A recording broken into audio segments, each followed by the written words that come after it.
En el invierno de 1876, en lo profundo de las montañas aisladas del territorio de Montana, un médico alemán llamado Theodore Brennan hizo un descubrimiento que lo perseguiría por el resto de su vida. Dentro de una cabaña remota, a 23 millas del asentamiento más cercano, encontró registros médicos que documentaban 5 generaciones de consanguinidad deliberada dentro de una sola familia irlandesa. Pero eso no era lo más perturbador. Ocultos bajo las tablas del suelo, envueltos en tela aceitada, se encontraban los restos preservados de 7 bebés, todos con deformidades idénticas que los marcaban como indignos de vivir, según sus propios padres. La familia Donnelly había estado practicando infanticidio selectivo durante más de un siglo, eliminando a cualquier niño nacido con defectos genéticos visibles para mantener su cuidadosamente construida fachada de normalidad. Lo que el Dr. Brennan descubrió a continuación desafiaría todo lo que la comunidad médica creía sobre la herencia. Los lazos familiares y las medidas extremas que las personas tomarían para proteger los oscuros secretos de su linaje. La evidencia que descubrió sugería que este no era un caso aislado de locura fronteriza, sino parte de un experimento genético deliberado que había sido refinado y perfeccionado a lo largo de generaciones, abarcando 2 continentes y casi 100 años de prácticas familiares cuidadosamente ocultas. Antes de continuar con la historia de la familia Donnelly y su horrible legado genético, asegúrate de suscribirte a nuestro canal y activar la campana de notificaciones. Además, cuéntanos en los comentarios desde qué estado o ciudad nos escuchas. Nos encanta saber de nuestra comunidad de entusiastas del misterio en todo el mundo. Tu participación nos ayuda a traerte más historias como esta, historias que revelan los rincones más oscuros de la historia estadounidense. La historia que el Dr. Brennan documentaría más tarde en sus diarios privados no comenzó en la naturaleza implacable de Montana, sino en las colinas verdes y onduladas del condado de Cork, Irlanda, donde el linaje Donnelly dio su primer y retorcido giro hacia la catástrofe genética durante el duro invierno de 1798. El territorio de Montana en 1874 representaba el borde mismo de la civilización estadounidense, una tierra donde la autoridad federal existía más en teoría que en práctica. Helena, la capital territorial, apenas contaba con 8,000 almas agrupadas alrededor de las operaciones mineras que habían impulsado el crecimiento de la región. Las montañas circundantes albergaban solo campamentos mineros dispersos, granjas aisladas y tribus nativas que aún resistían activamente la invasión de los colonos blancos. Era un paisaje tallado por la violencia y moldeado por la desesperación, donde las familias podían desaparecer durante meses sin que nadie hiciera preguntas, donde los duros inviernos cobraban vidas con regularidad, y donde el alcance del gobierno territorial se extendía solo hasta donde sus escasos alguaciles podían cabalgar por traicioneros pasos montañosos. La fiebre del oro que inicialmente había traído colonos a Montana comenzaba a decaer en 1874. Dejando atrás concesiones abandonadas y hombres desesperados dispuestos a intentar cualquier cosa para sobrevivir. Las líneas de suministro se extendían a través de cientos de millas de naturaleza salvaje, haciendo que incluso las necesidades básicas fueran escasas y costosas. La atención médica era prácticamente inexistente fuera de Helena. Y aún allí, consistía principalmente en cirujanos del ejército y médicos autodidactas de frontera cuyo conocimiento se limitaba a tratar heridas de bala y a colocar huesos rotos.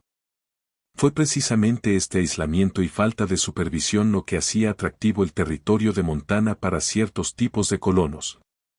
Aquellos que necesitaban desaparecer de la sociedad civilizada y de sus incómodas preguntas. A este paisaje implacable llegaron Patrick Donnelly y su esposa Brick junto con sus 4 hijos sobrevivientes, Seamus, de 19 años, Moira, de 17, Calín, de 15, y el joven Declan, de apenas 12. Llegaron a Helena en un vagón de carga en septiembre de 1874. Sus pertenencias estaban cuidadosamente empacadas en cajas de madera que sugerían una riqueza inusual para inmigrantes irlandeses típicos. Patrick se presentó como un exitoso agricultor de papas que huía de los efectos persistentes de la hambruna irlandesa, pero sus manos no mostraban los callos típicos del trabajo agrícola. En cambio, sus dedos llevaban las manchas de tinta de un hombre acostumbrado a la contabilidad, y su forma de hablar tenía el acento educado de alguien que había recibido instrucción formal. Lujos raros para un campesino irlandés de esa época. Brig Donnelly causaba la impresión de una mujer perpetuamente al borde del colapso nervioso. De huesos pequeños y envejecida prematuramente, rara vez hablaba por encima de un susurro y mantenía a sus hijos cerca con una intensidad que rozaba la obsesión. Los comerciantes locales notaron que pagaba los suministros exclusivamente con monedas de oro, contándolas varias veces antes de separarse de ellas a regañadientes. Sus ojos tenían una cualidad atormentada que sugería que había presenciado horrores que iban mucho más allá de las penurias típicas de la vida en la frontera. Lo que la Oficina Territorial de Tierras no sabía era que los Donnelly portaban documentos elaboradamente falsificados de Nueva York, que afirmaban haber residido en Brooklyn durante 3 años antes de su viaje hacia el oeste. Los documentos estaban expertamente falsificados, completos con registros de empleo falsos y referencias fabricadas que habrían engañado a todos, excepto a la investigación más minuciosa. En realidad, nunca habían vivido en Nueva York. Habían huido directamente de Irlanda después de un escándalo que sacudió a su comunidad rural hasta sus cimientos. Un escándalo que involucró al sacerdote local descubriendo lo que llamó una abominación contra Dios y la naturaleza dentro de su familia extendida. El padre Michael O'Sullivan, un hombre conocido por su discreción con respecto a las luchas privadas de sus feligreses, se horrorizó tanto por lo que descubrió sobre las prácticas de la familia Donnelly que amenazó con una excomunión inmediata y con exponerlos ante las autoridades británicas. La mano del sacerdote, normalmente firme, temblaba mientras escribía su advertencia final a Patrick Donnelly: lo que has hecho en nombre de la pureza del linaje es un pecado que clama al cielo por venganza. Abandona esta parroquia de inmediato o me aseguraré de que cada alma en el condado de Cork conozca la verdadera naturaleza de las abominaciones de tu familia. Patrick había comprado 160 acres de tierras montañosas remotas al gobierno territorial, pagando con monedas de oro que no despertaron sospechas en un territorio donde tal moneda era común entre antiguos mineros y buscadores.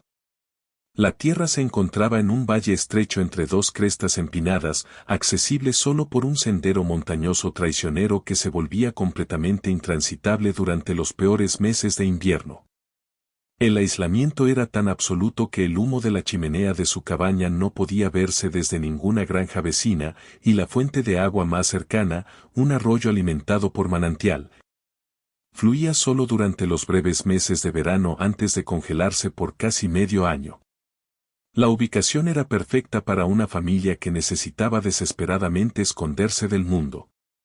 Pero también presentaba desafíos que pondrían a prueba incluso sus estrategias de supervivencia cuidadosamente planeadas.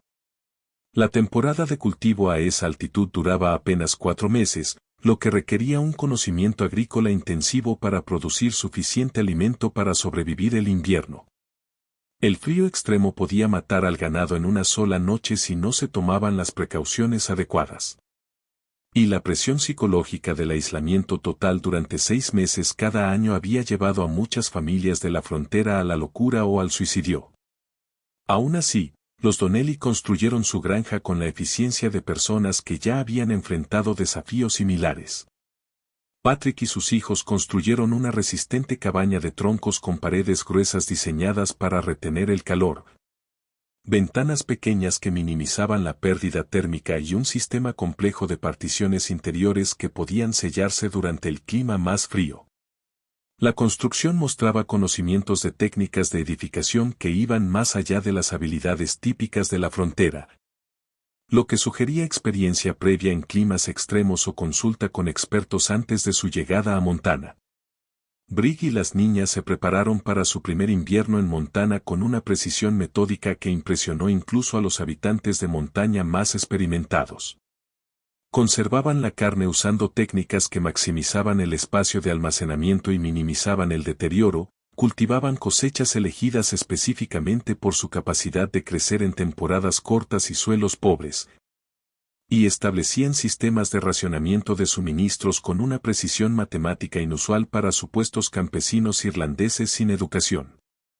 Pero los vecinos que ocasionalmente los encontraban durante sus viajes de suministros a Helena notaron peculiaridades que distinguían a los Donnelly de otras familias de la frontera. Los miembros de la familia tenían semejanzas físicas tan marcadas que iban mucho más allá de los rasgos familiares normales. Sus ojos azul pálido, facciones angulosas y dedos inusualmente largos creaban una uniformidad de apariencia casi inquietante. Los niños mostraban patrones de comportamiento que resultaban simultáneamente avanzados y perturbadores. Exhibían una inteligencia y disciplina notables para su edad, pero también una cautela excesiva con los extraños y una sumisión a la autoridad paterna que sugería miedo más que respeto.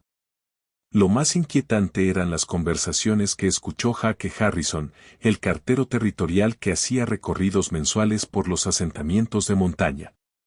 La familia hablaba con frecuencia en gaélico irlandés, pero incluso cuando usaban inglés, sus conversaciones contenían referencias a mantener la pureza de la línea, a la fuerza que proviene de la cría adecuada y a los sacrificios necesarios para el avance familiar. Estas no eran las preocupaciones típicas de familias de la frontera que luchaban por la supervivencia básica. Sugerían motivaciones más profundas y perturbadoras para su estilo de vida aislado. La primera señal de que algo andaba profundamente mal con la familia Donnelly surgió en marzo de 1875. Cuando el deshielo de primavera finalmente abrió los pasos de montaña después de 6 meses de aislamiento total. Jake Harrison, haciendo su primer recorrido postal desde el octubre anterior, llegó a su cabaña para entregar correspondencia del gobierno e inmediatamente sintió que algo terrible había ocurrido durante los largos meses de invierno. La cabaña en sí mostraba signos de alteraciones recientes. Nuevas tablas cubrían lo que parecían ser agujeros en las paredes, con relleno fresco en las grietas que sugería violencia o una lucha, y el área alrededor del edificio mostraba evidencia de excavaciones significativas a pesar del suelo congelado. Lo más perturbador era el olor que impregnaba todo el terreno, un hedor dulzón y enfermizo que Harrison reconoció por sus años de experiencia en la frontera como el persistente aroma de la muerte y la descomposición. Brick Donnelly lo recibió en la puerta. Su apariencia había cambiado de manera tan drástica que Harrison al principio no la reconoció. La mujer que había llegado a Montana apenas 6 meses antes como una esposa nerviosa pero relativamente saludable ahora se veía demacrada y con los ojos hundidos. Las manos temblorosas como si padeciera una ansiedad crónica. Su ropa colgaba suelta sobre un cuerpo que había perdido mucho peso, y su cabello se había vuelto prematuramente gris en las sienes. Cuando intentó hablar, su voz se quebró como si no la hubiera usado en semanas. El invierno fue difícil, alcanzó a susurrar, mirando nerviosamente hacia el interior de la cabaña. Tuvimos complicaciones.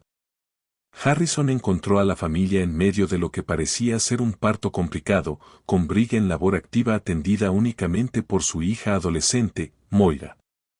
Pero lo que presenció esa tarde de marzo se convertiría más tarde en una evidencia crucial para comprender la oscura historia de la familia. La escena se desarrollaba con una precisión clínica que sugería una experiencia extensa en situaciones similares. El bebé que nació estaba claramente malformado.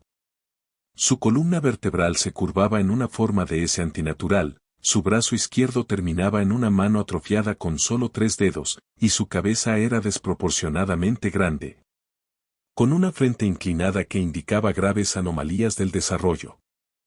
La respiración del niño era dificultosa y sus llantos tenían un tono débil y apagado que sugería complicaciones internas más allá de las deformidades visibles. Pero lo que más perturbó a Harrison fue la reacción de la familia ante ese infante que evidentemente sufría. En lugar del dolor, la preocupación o los intentos desesperados de ayuda que uno esperaría de unos padres enfrentando una tragedia así, observó lo que más tarde describiría como una evaluación fría y calculada en sus miradas. Patrick y Brig intercambiaron miradas significativas mientras hablaban entre ellos en un irlandés gaélico rápido que Harrison no podía entender. Su tono no sugería sorpresa ni angustia, sino la discusión de procedimientos preestablecidos para manejar una situación familiar. El niño no sobrevivirá a la semana, anunció Patrick con desapego clínico, aunque la respiración del bebé parecía relativamente fuerte y sus llantos, aunque débiles, mostraban signos básicos de vitalidad. El aire de la montaña es demasiado duro para alguien tan delicado. Es la misericordia de Dios, realmente, mejor llevarse los jóvenes que dejarlos sufrir. Harrison se ofreció a cabalgar inmediatamente hasta Helena en busca de un médico, enfatizando que incluso los bebés gravemente deformes a veces sobrevivían con atención médica adecuada, pero Patrick se negó rotundamente. Sus ojos azul pálidos se endurecieron con una autoridad que no admitía discusión. Sabemos cómo manejar nuestros propios problemas, dijo, colocando una mano posesiva sobre el hombro de su esposa. Es la voluntad del Señor que algunos niños no estén destinados a este mundo. Interferir con el juicio divino sería un pecado contra la naturaleza misma. La justificación religiosa le pareció a Harrison ensayada, como si Patrick hubiera dado explicaciones similares muchas veces antes. También había una amenaza implícita en su tono, una que sugería graves consecuencias para cualquiera que intentara interferir con el manejo privado de la situación familiar. Seamus y el joven Declan, que habían estado trabajando afuera durante el parto, regresaron a la cabaña con expresiones que no mostraban sorpresa al encontrar a su madre en labor ni al ver a su nuevo hermano evidentemente deformado. Lo que sugería que no era el primer nacimiento de ese tipo que presenciaban. Cuando Harrison regresó 2 semanas después para una entrega rutinaria de correo, el bebé ya no estaba. Brig lo recibió en la puerta con los ojos enrojecidos pero completamente secos, la expresión de alguien que había agotado su capacidad de dolor más que la de alguien que experimentaba una pérdida reciente.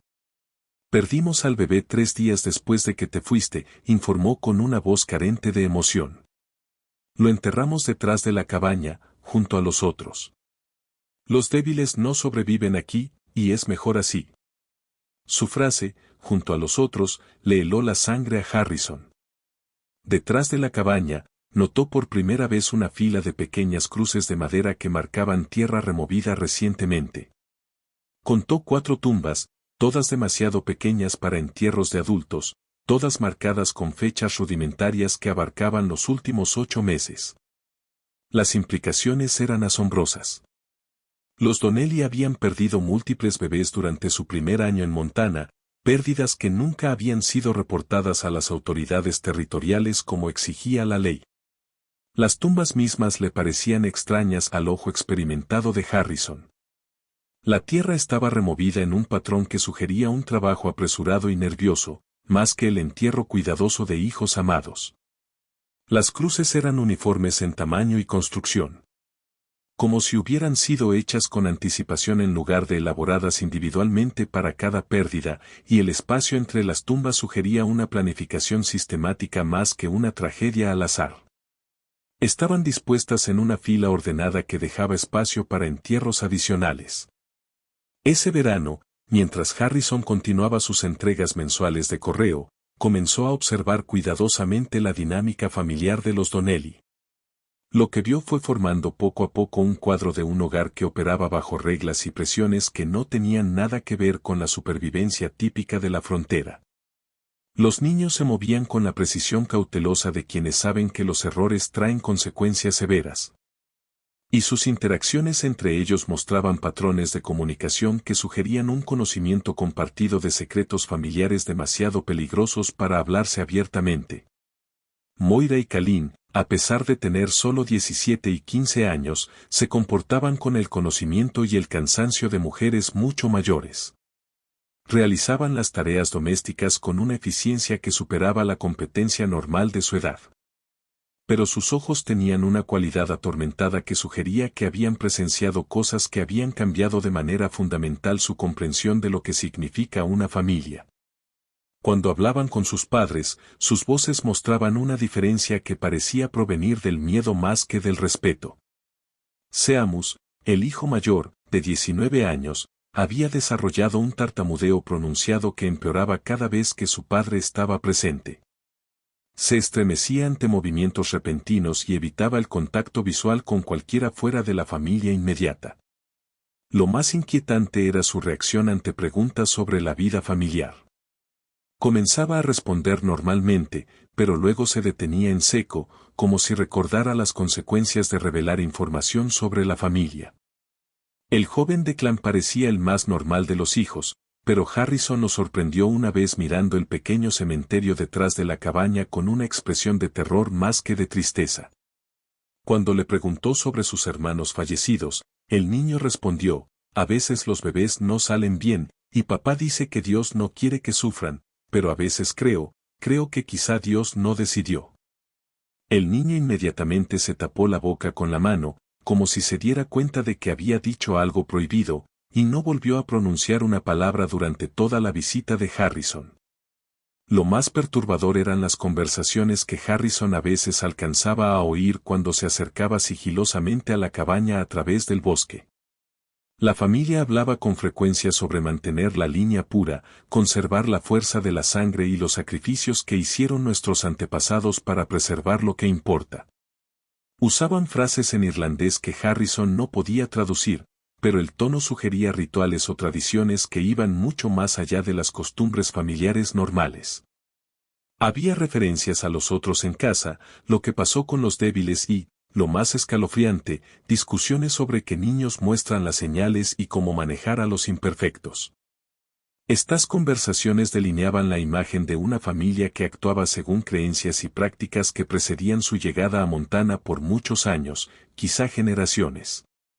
El aislado refugio montañoso no era simplemente un escape de la civilización.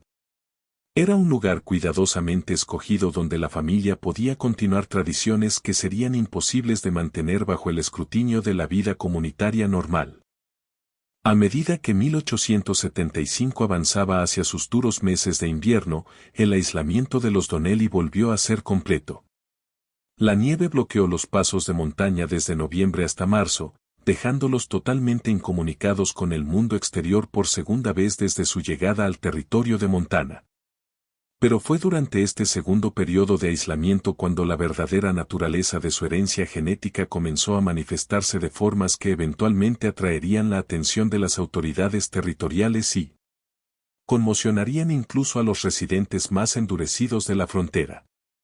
El doctor Theodore Brennan, el médico territorial que más tarde investigaría a la familia, había llegado a Helena en octubre de 1875. Trayendo consigo textos médicos y conocimientos que representaban la vanguardia de la ciencia hereditaria. Graduado de la Universidad de Viena con formación adicional en Berlín y Edimburgo, Brennan había estudiado con médicos que apenas comenzaban a entender los mecanismos de la herencia genética. Su biblioteca médica contenía obras de Francis Galton y otros pioneros de lo que más tarde se conocería como genética, otorgándole un conocimiento que no se volvería común en la medicina hasta décadas después. Brennan había llegado al territorio de Montana no en busca de aventura o fortuna, sino para escapar de un escándalo profesional en Europa. Su investigación sobre los rasgos hereditarios lo había llevado a conclusiones sobre la reproducción humana que sus colegas consideraban perturbadoras. Y su apoyo público a la reproducción controlada para mejorar la especie humana lo había convertido en persona non grata en los círculos médicos respetables. La frontera le ofrecía anonimato y la libertad de perseguir sus intereses científicos sin supervisión institucional. Irónicamente, la misma libertad que había atraído a la familia Donnelly para sus propios y perturbadores propósitos.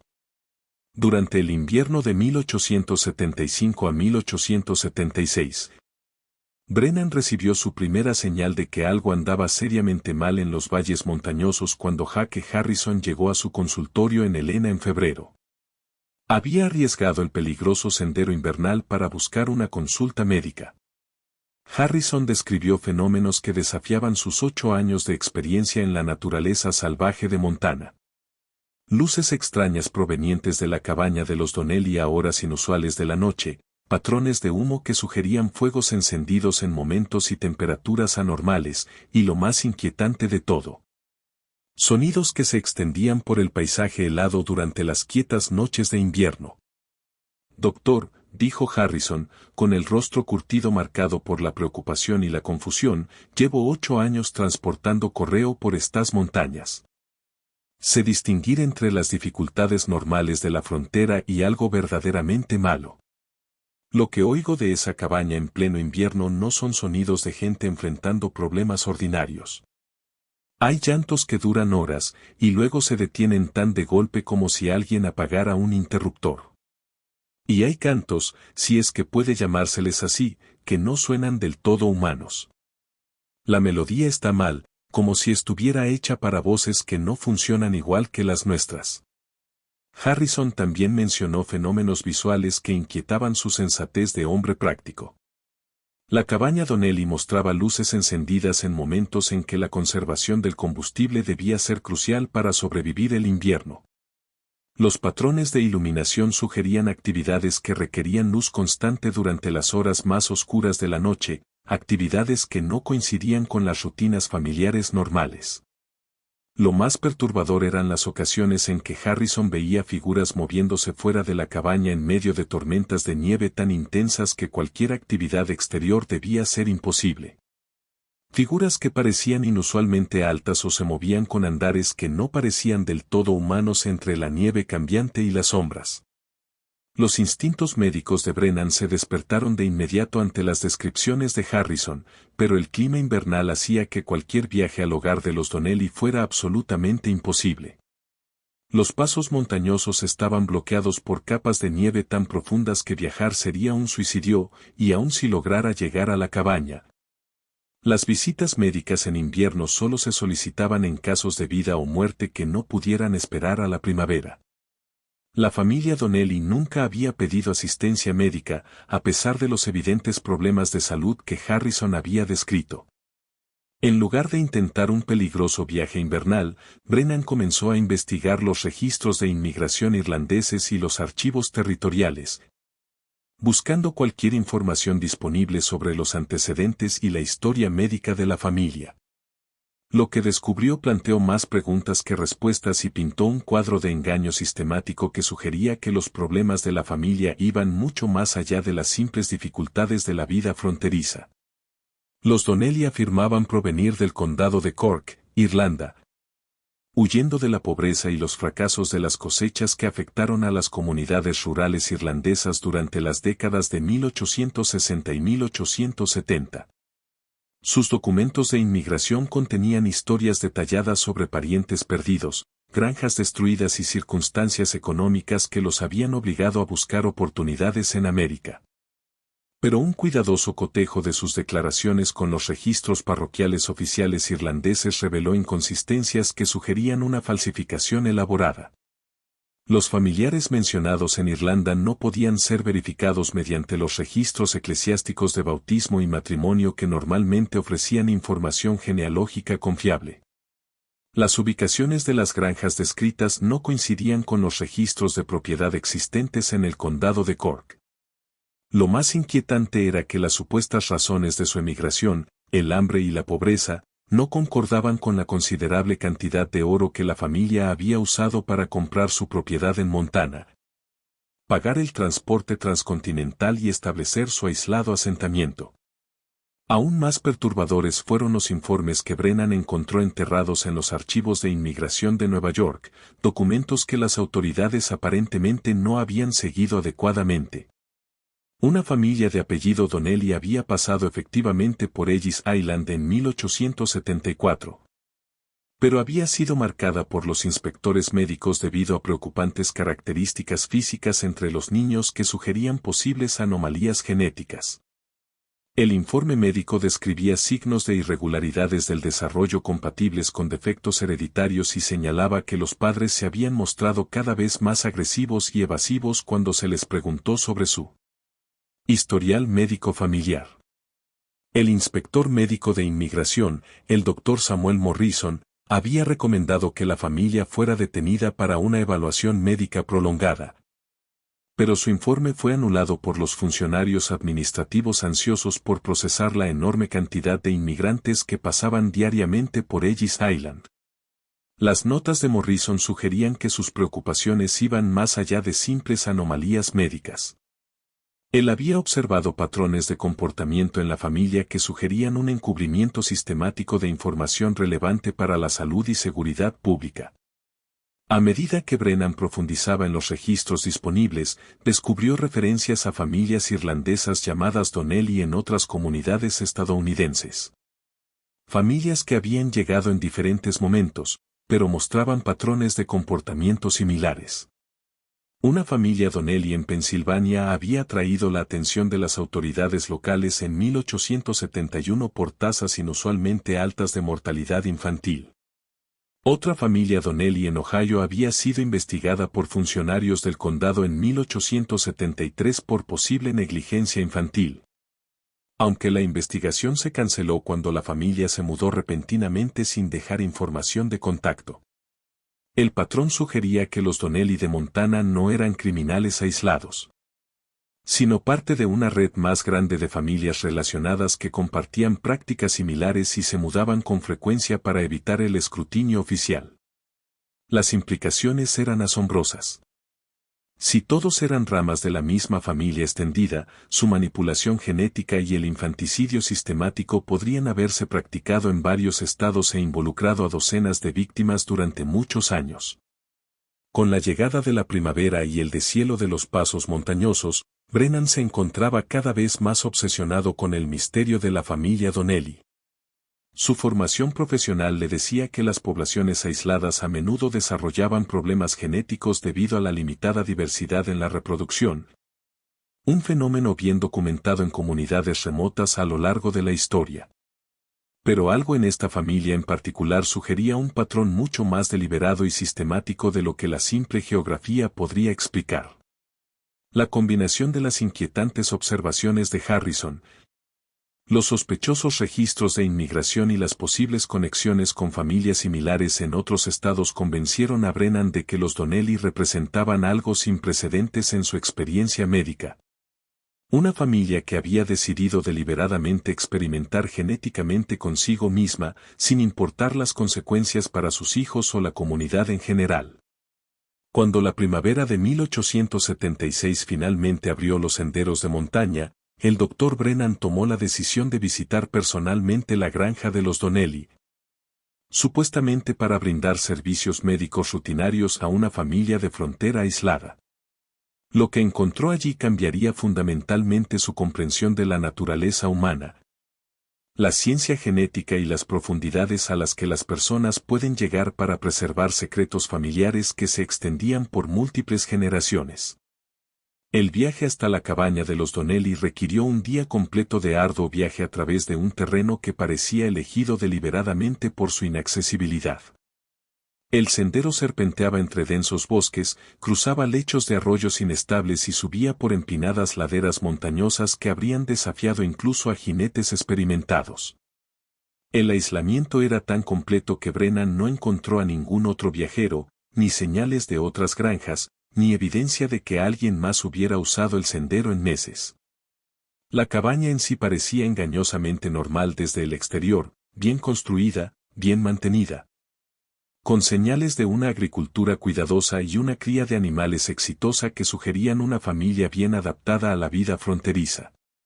Los alrededores inmediatos mostraban evidencia de trabajo arduo y un uso inteligente de la tierra, huertos meticulosamente cuidados, refugios eficientes para el ganado y sistemas de manejo de agua que demostraban un conocimiento agrícola sofisticado. Pero el ojo entrenado de Brennan notó de inmediato detalles inquietantes que la mayoría de los visitantes habrían pasado por alto. El pequeño cementerio detrás de la cabaña contenía demasiadas tumbas para una familia que afirmaba haber perdido solo a algunos bebés por las duras condiciones de la frontera. Brennan contó 11 cruces de madera, todas marcando parcelas demasiado pequeñas para entierros de adultos. Todas con fechas que mostraban muertes en intervalos sospechosamente regulares en lugar del agrupamiento aleatorio típico de enfermedades epidémicas o desastres naturales. Las tumbas estaban dispuestas en filas ordenadas, lo que sugería una planificación sistemática en lugar de respuestas desesperadas a tragedias inesperadas. Más inquietante aún era la evidencia de una reciente expansión del área del cementerio. Marcas frescas de herramientas en los árboles cercanos y tierra recién removida sugerían que se estaban preparando más tumbas por adelantado. Preparativos que implicaban que la familia esperaba futuras muertes en lugar de intentar evitarlas. Las cruces que marcaban las tumbas existentes mostraban patrones similares de construcción y desgaste, como si hubieran sido hechas en lotes en lugar de individualmente para cada niño fallecido. Patrick Tonelli lo recibió en la puerta de la cabaña con una mezcla de hospitalidad fronteriza y cansancio apenas disimulado que de inmediato puso en alerta los instintos profesionales de Brennan. El patriarca de la familia había envejecido drásticamente desde las descripciones de Harrison del año anterior. Su cabello se había vuelto completamente blanco, a pesar de su aparente edad de 45 años.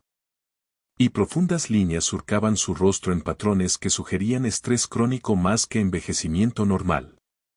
Sus manos temblaban ligeramente cuando creía que nadie lo observaba, y sus ojos tenían una expresión atormentada que Brennan reconoció en pacientes que sufrían traumas psicológicos severos. «No necesitamos un doctor aquí», dijo Patrick con una firmeza forzada. Pero su voz tenía menos convicción de la que sus palabras pretendían mostrar. Siempre hemos manejado nuestros propios problemas, tal como lo hacían nuestras familias en la vieja tierra. Involucrar a extraños en asuntos familiares solo complica situaciones que se resuelven mejor por métodos tradicionales. Brigg apareció detrás de su esposo, y Brennan quedó impactado por el grado de deterioro físico que mostraba desde las descripciones anteriores de Harrison.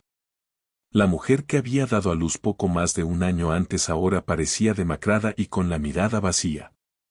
Su cuerpo tan delgado que la ropa colgaba sobre huesos sobresalientes como cortinas flojas. Sus manos mostraban un temblor constante que podía indicar problemas neurológicos, desnutrición crónica o un estrés psicológico tan severo que se manifestaba con síntomas físicos. Cuando intentó hablar, Patrick la silenció con una mirada cortante que sugería años de dominio practicado y consecuencias por la desobediencia que iban mucho más allá de la autoridad conyugal normal. Pero fueron los niños quienes ofrecieron la evidencia más perturbadora de los oscuros secretos y del estilo de vida anormal de la familia. Moira, ahora de 18 años, estaba claramente embarazada otra vez, con un estado avanzado que sugería una concepción durante los meses de invierno, cuando ningún forastero podría haber estado presente. Las implicaciones de ese momento, combinadas con el aislamiento de la familia y sus patrones genéticos inusuales, planteaban preguntas que Brennan encontraba profesional y personalmente inquietantes. Kalin, ahora de 16, mostraba signos de un desarrollo físico prematuro que parecía acelerado más allá de su edad cronológica. Sus rasgos adultos estaban completamente formados de una manera que sugería anomalías hormonales, posiblemente relacionadas con factores genéticos o influencias ambientales. Más preocupante aún era su comportamiento frente a sus padres. Exhibía una combinación de madurez y sumisión que sugería experiencias inapropiadas para alguien de su edad.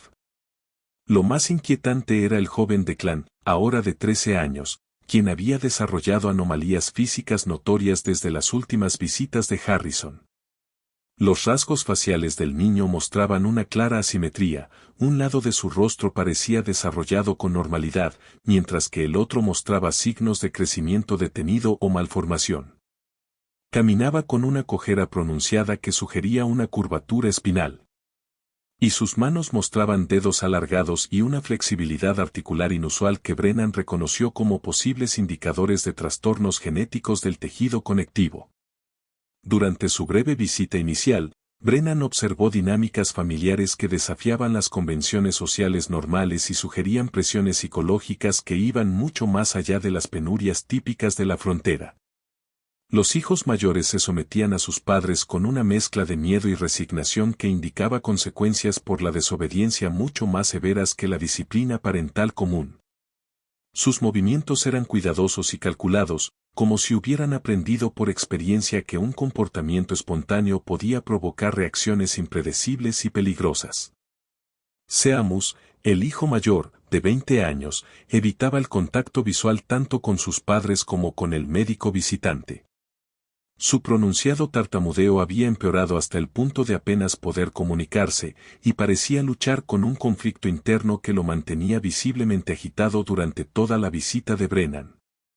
Cuando se le hacían preguntas directas sobre la vida familiar o su propia salud, Seamus comenzaba a responder con normalidad, pero se detenía a mitad de frase y guardaba silencio. Como si recordara las graves consecuencias de revelar información familiar a extraños. Las condiciones de vida de la familia también le parecieron anormales a Brennan para un hogar típico de la frontera. El interior de la cabaña estaba dividido en más espacios separados de los necesarios para la privacidad. Con pesadas cortinas y puertas cerradas con llave que parecían diseñadas para ocultar actividades más que para organizar la vida familiar. Sonidos provenientes de otras partes de la cabaña sugerían actividades en curso que la familia no quería que su visitante observara. Y había olores, medicinales, orgánicos y vagamente perturbadores, que implicaban prácticas más allá de la medicina o la conservación de alimentos comunes en la frontera. Mientras Brennan se preparaba para marcharse tras su evaluación inicial, Patrick lo apartó con una urgencia que rozaba la desesperación. Su comportamiento revelaba a un hombre en lucha con el deseo de mantener los secretos familiares y la necesidad de buscar ayuda para problemas que ya superaban su capacidad de controlarlo solo. «Doctor», susurró Patrick, mirando nerviosamente hacia la cabaña para asegurarse de que ningún miembro de la familia los escuchara, si le dijera que a veces Dios pone a prueba a las familias de maneras que requieren decisiones terribles, ¿entendería lo que quiero decir? ¿Podría ayudar sin hacer preguntas que pudieran traer problemas a personas que ya están sufriendo?, dijo Patrick. Antes de que Brennan pudiera formular una respuesta, Patrick continuó, cada vez más agitado. Nuestra línea de sangre trae gran fortaleza, pero también trae complicaciones. Hemos aprendido a manejar esas complicaciones mediante métodos que nuestros padres y abuelos desarrollaron durante muchas generaciones.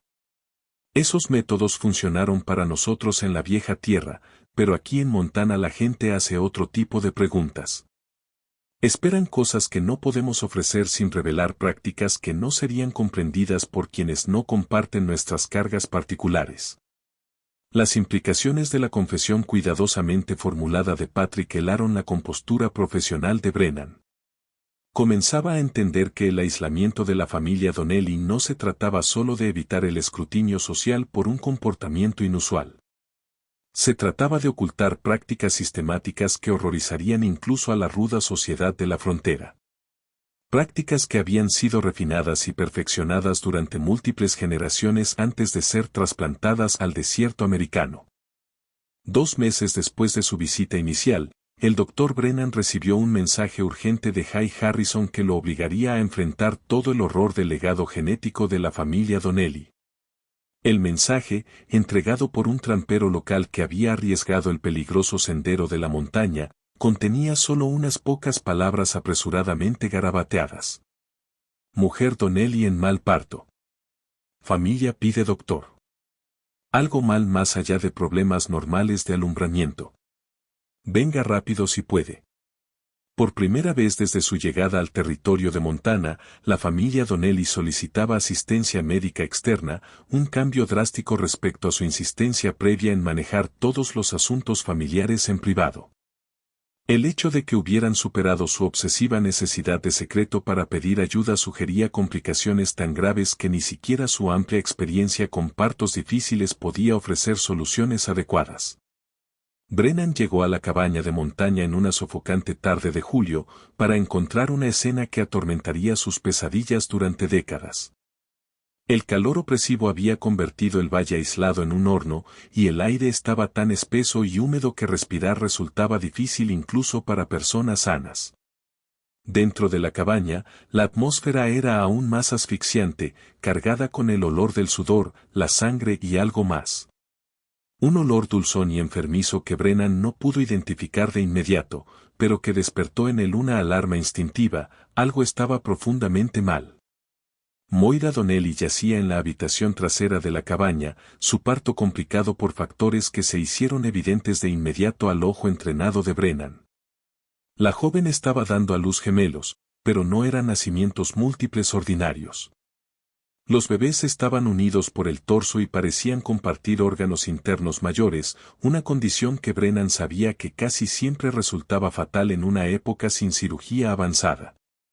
Pero lo que más lo impactó no fue la complejidad médica del caso, sino la reacción de la familia ante un acontecimiento tan catastrófico.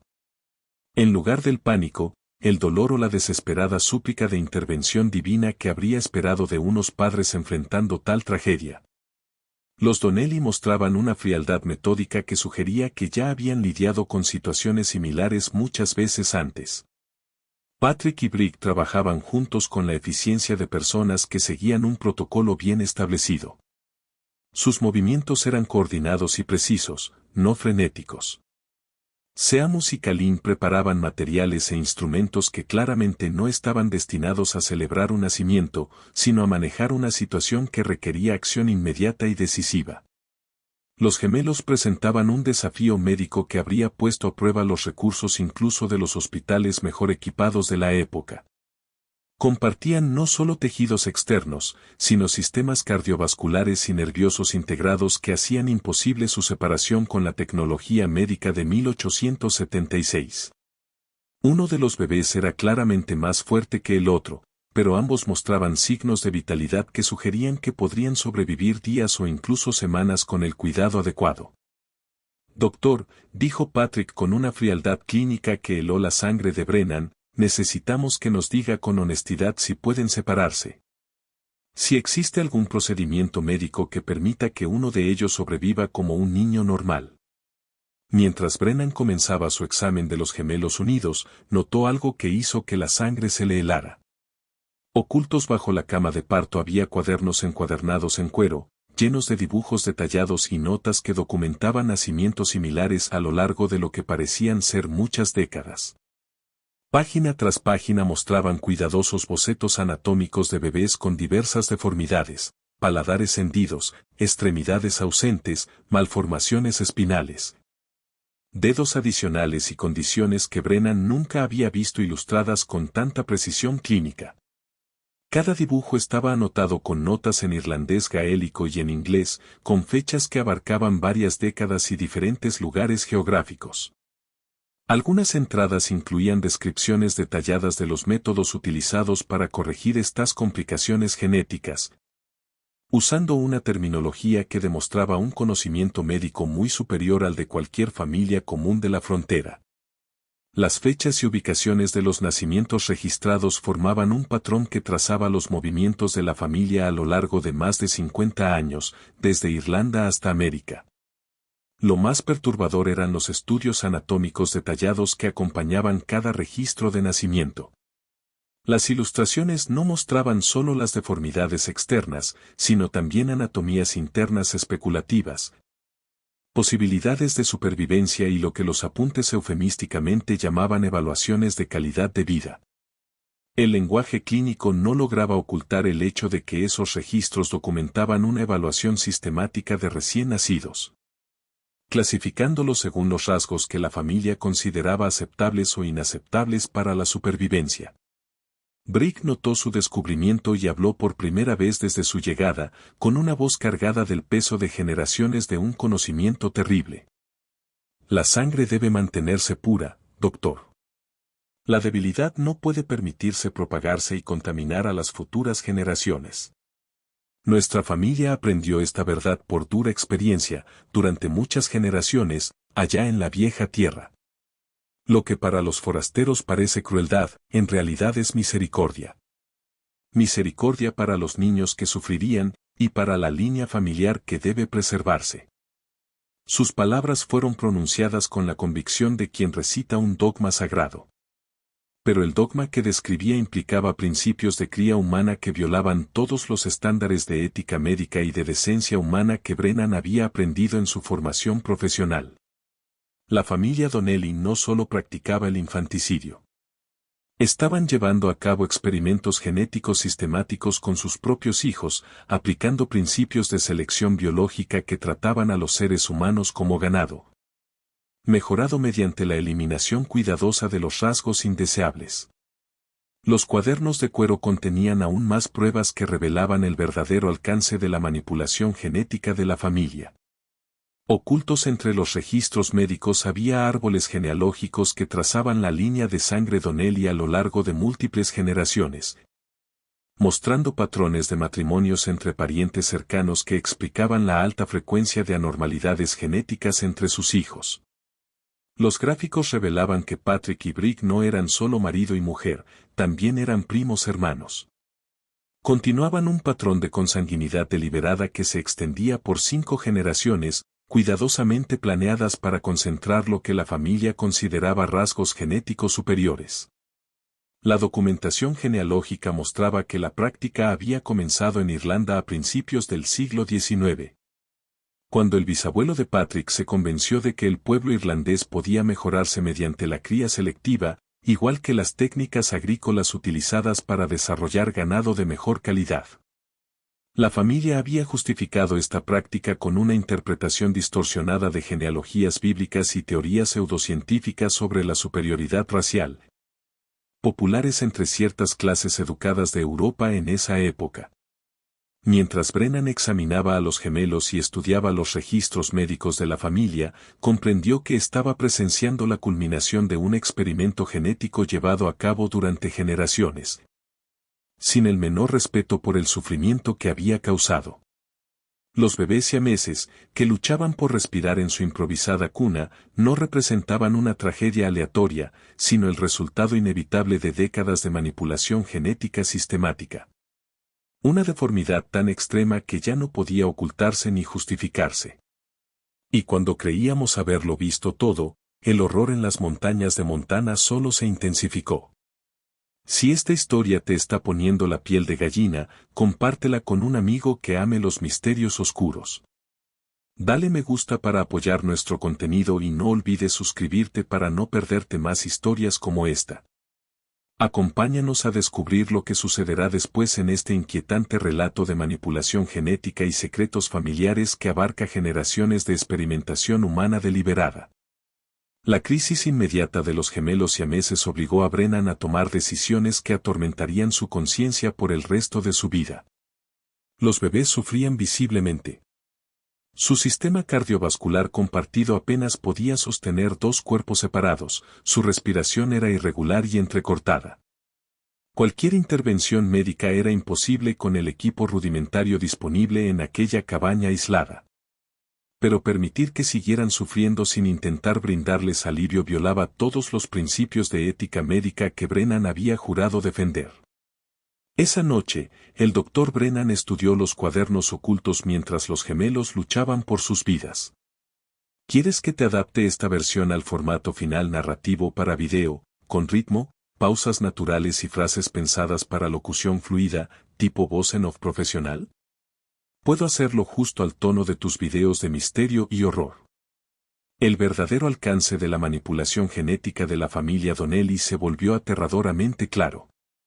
Los registros documentaban no solo 5 generaciones de cría selectiva e infanticidio sistemático, sino un programa completo de experimentación humana practicado con precisión científica durante más de un siglo.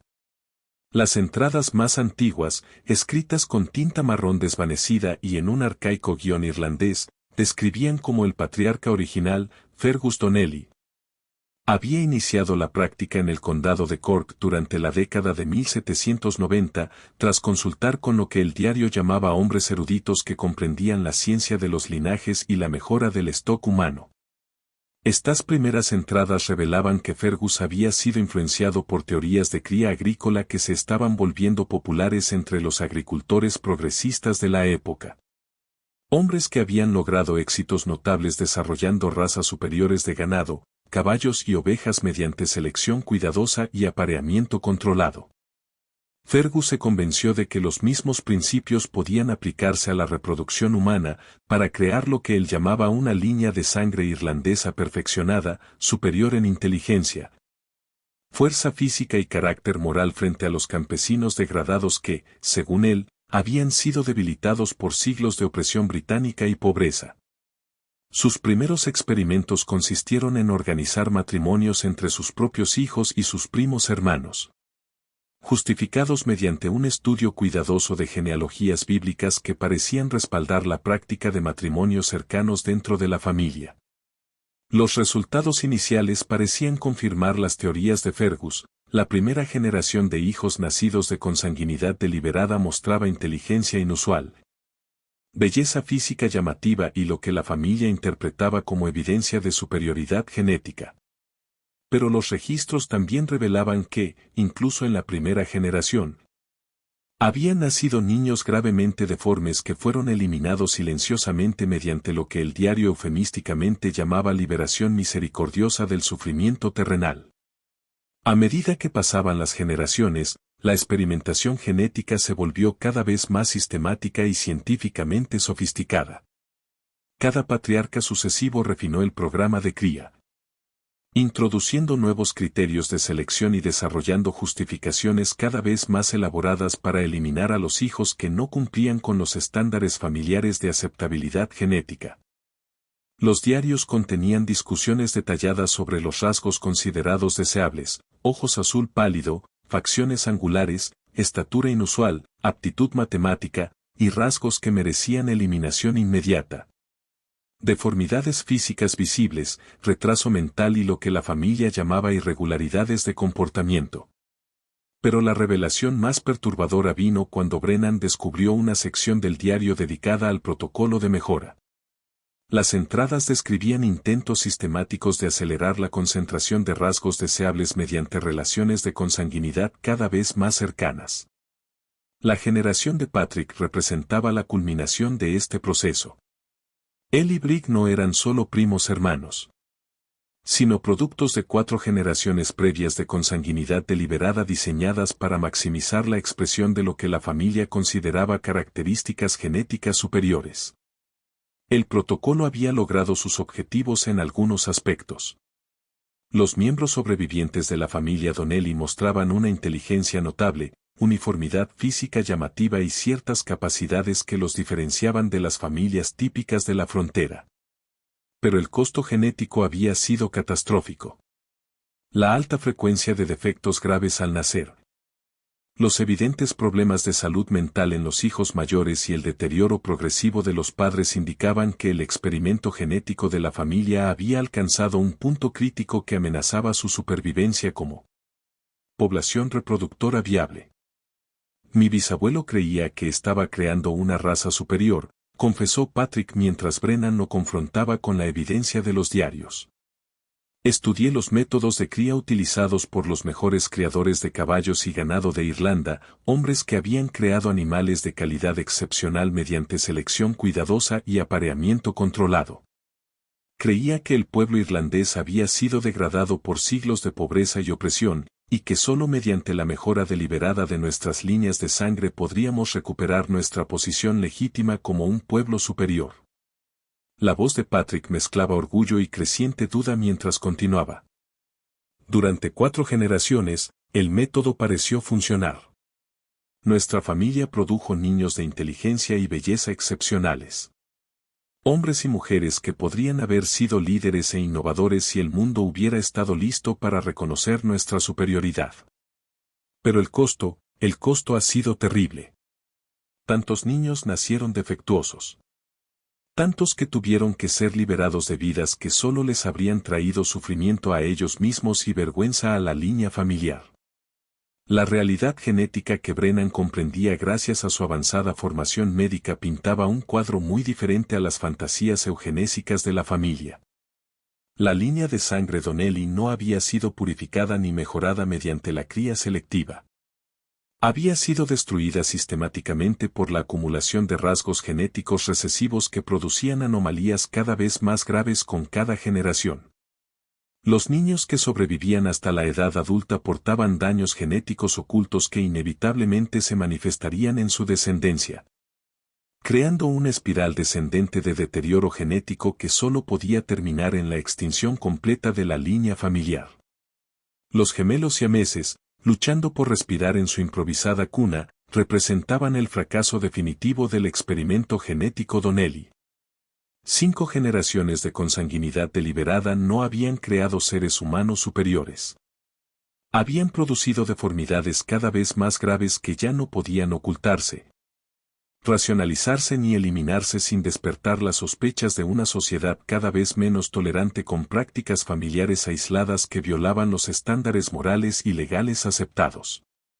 Mientras Brennan observaba a Patrick y Bridget prepararse para llevar a cabo lo que claramente veían como otra eliminación necesaria de descendencia genéticamente inaceptable, comprendió que estaba siendo testigo de la culminación del primer experimento sistemático de eugenesia humana en Estados Unidos. Un experimento que se había llevado a cabo en secreto durante más de un siglo, dejando un rastro de infantes asesinados y miembros de la familia psicológicamente destruidos a lo largo de 2 continentes. El enfrentamiento inmediato sobre el destino de los gemelos siameses se convirtió en una batalla no solo por la vida de 2 niños que sufrían, sino por el alma de una familia que había perdido todo sentido de decencia humana en la búsqueda de una perfección genética que existía únicamente en su propia imaginación retorcida. El enfrentamiento entre el Dr. Brennan y la familia Donnelly respecto al destino de los gemelos marcó el final de su experimento genético de un siglo y el comienzo de un ajuste de cuentas que expondría uno de los capítulos más oscuros en la intersección de secretos familiares, ciencia genética primitiva y la tolerancia de la frontera estadounidense hacia comunidades aisladas que operaban fuera del alcance de la supervisión civilizada. La intervención de Brennan, respaldada por su autoridad como médico territorial y su amenaza explícita de involucrar a los alguaciles federales si la familia dañaba a los gemelos, obligó a los Donnelly a reconocer que sus prácticas aisladas ya no podían mantenerse en una sociedad estadounidense cada vez más conectada, donde las inusuales tasas de mortalidad infantil y la dinámica familiar sospechosa inevitablemente atraerían la atención oficial. Los gemelos sobrevivieron solo 3 días a pesar de los mejores esfuerzos de Brennan por proporcionar cuidados de apoyo con el equipo médico primitivo disponible en la remota cabaña de montaña. Su sistema cardiovascular compartido no pudo sostener la vida y murieron silenciosamente durante las primeras horas del tercer día de Brennan en la propiedad. Pero su breve existencia sirvió como prueba final e irrefutable de las devastadoras consecuencias de la manipulación genética de la familia Donnelly. Consecuencias que ya no podían ocultarse del mundo exterior ni justificarse mediante razonamientos religiosos que se habían vuelto cada vez más vacíos con cada generación de consanguinidad sistemática. La muerte de los gemelos proporcionó a Brennan la autoridad legal necesaria para realizar una investigación exhaustiva de las prácticas y el historial médico de la familia. Su examen de las 11 pequeñas tumbas detrás de la cabaña, combinado con el estudio detallado de los diarios médicos y los registros genealógicos de la familia, reveló evidencia de infanticidio sistemático que abarcaba múltiples generaciones e involucraba al menos 23 casos documentados de niños eliminados por diversos defectos genéticos, desde deformidades físicas visibles hasta irregularidades de comportamiento que la familia consideraba inaceptables. Frente a la abrumadora evidencia y a la amenaza de cargos por asesinato que podrían resultar en ejecución bajo la ley territorial, Patrick Donnelly finalmente reveló toda la extensión de la historia familiar y del experimento genético sistemático que había consumido 5 generaciones de su linaje. La práctica había comenzado en Irlanda durante los primeros años del siglo XIX, cuando su bisabuelo Fergus se obsesionó con crear lo que llamaba una línea de sangre irlandesa perfecta mediante técnicas de cría selectiva adaptadas de la ganadería agrícola. La familia había justificado sus acciones mediante una combinación de teorías pseudocientíficas sobre la mejora humana, interpretaciones religiosas retorcidas que presentaban los defectos genéticos como castigo divino por la impureza racial, y filosofías darwinistas sociales que ganaban popularidad entre ciertas clases educadas a mediados del siglo XIX. Se habían convencido a sí mismos de que eliminar a la descendencia defectuosa no era asesinato, sino un acto necesario para preservar la supuesta pureza y superioridad de su sangre, sino más bien una forma de administración genética que eventualmente produciría seres humanos superiores a las masas degradadas de gente común. El costo psicológico de mantener estas creencias y prácticas a lo largo de múltiples generaciones había sido catastrófico para cada miembro de la familia. Patrick mismo sufría de ansiedad crónica y depresión, que se habían intensificado dramáticamente a medida que las consecuencias genéticas de la consanguinidad se volvían imposibles de ignorar. Brig había sufrido múltiples colapsos nerviosos y mostraba signos de lo que Brennan reconoció como estrés postraumático severo, resultado de años participando en el asesinato sistemático de sus propios hijos. Los hijos supervivientes presentaban un trágico espectro de daños psicológicos y físicos, producto tanto de factores genéticos como del ambiente traumático en el que habían sido criados. Seamus, el hijo mayor, sufrió un colapso mental completo cuando se le preguntó sobre su papel en las prácticas familiares, revelando que había sido obligado a participar en la eliminación de hermanos defectuosos desde los 12 años. Su profundo tartamudeo y su incapacidad para mantener contacto visual eran síntomas de trauma psicológico tan severo que Brennan dudaba que alguna vez pudiera recuperarse lo suficiente como para funcionar en la sociedad normal. Moira y Kalin, ambas producto de la consanguinidad sistemática de la familia, mostraban síntomas físicos y psicológicos que requerirían años de tratamiento para ser abordados. Ambas jóvenes habían sido condicionadas psicológicamente para aceptar su papel como reproductoras de la línea familiar y mostraban signos de abuso sexual, lo que sugería que su padre las estaba preparando para matrimonios con sus propios hermanos, la continuación lógica del programa de concentración genética de la familia. El joven Declan, cuyas deformidades físicas lo convertían en un recordatorio viviente de los fracasos genéticos de la familia, representaba el desafío más complejo para las autoridades territoriales. Su curvatura espinal y asimetría facial eran condiciones progresivas que requerirían tratamiento médico continuo. Pero su estado psicológico había sido tan gravemente dañado al presenciar años de infanticidio y abuso que representaba un peligro potencial para sí mismo y para los demás. El niño desapareció una noche de la custodia territorial, adentrándose en la naturaleza de Montana sin dejar rastro que permitiera a las autoridades determinar su destino. Los procedimientos legales contra Patrick y Brig Donnelly se complicaron debido a la naturaleza sin precedentes de sus crímenes y la falta de experiencia del sistema judicial territorial con casos que involucraban experimentación genética sistemática y patrones generacionales de infanticidio. El fiscal territorial luchaba por encontrar cargos adecuados para crímenes que abarcaban múltiples generaciones y jurisdicciones, mientras que los abogados defensores intentaban argumentar que los acusados eran víctimas de enfermedades mentales hereditarias en lugar de criminales calculadores que habían asesinado sistemáticamente a sus propios hijos. El caso atrajo la atención de expertos médicos y legales en todos los territorios estadounidenses. Pero la ubicación remota y los primitivos sistemas de comunicación de la época significaron que gran parte de la evidencia y los testimonios nunca llegaron al público en general. Patrick y Brig Donnelly murieron ambos bajo custodia territorial antes de que sus casos pudieran llegar a juicio. Patrick, aparentemente de un derrame cerebral provocado por el estrés psicológico de ver expuesta su obra de vida como un fracaso catastrófico, y Brig, de complicaciones relacionadas con su último embarazo, que terminó en otro nacimiento muerto gravemente malformado, simbolizando la inutilidad última del experimento genético de la familia.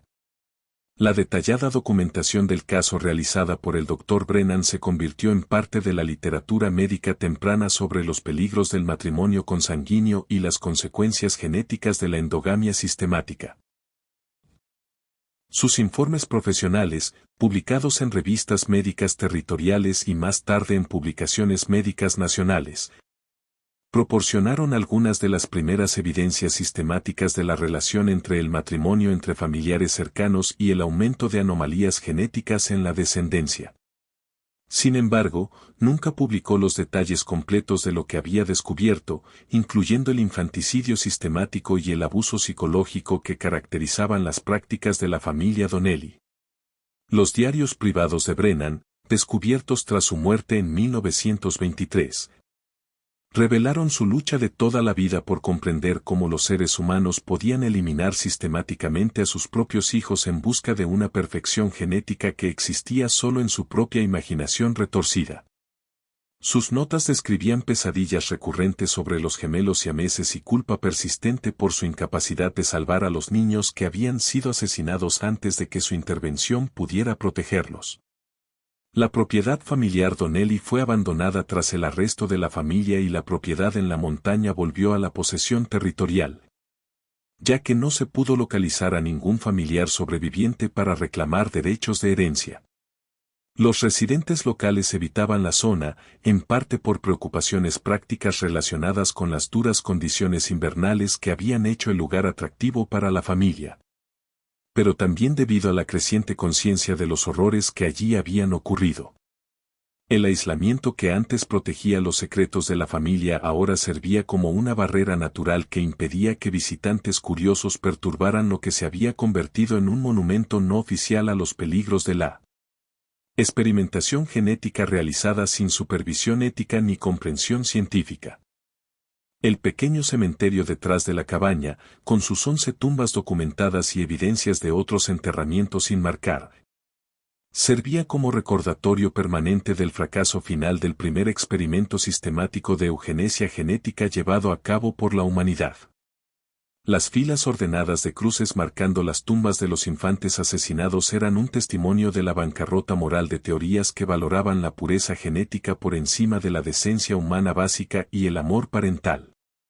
En las décadas posteriores a la exposición de las prácticas de la familia Donnelly, comenzaron a surgir casos similares en otras comunidades aisladas de Estados Unidos, lo que sugiere que la familia de Montana no había sido única en su experimentación con técnicas de cría humana.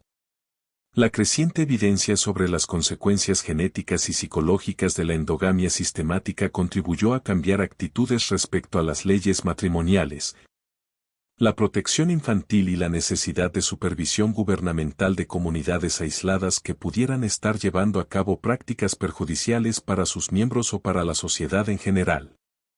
El legado del experimento genético de la familia Donnelly se extendió mucho más allá de su propia historia trágica.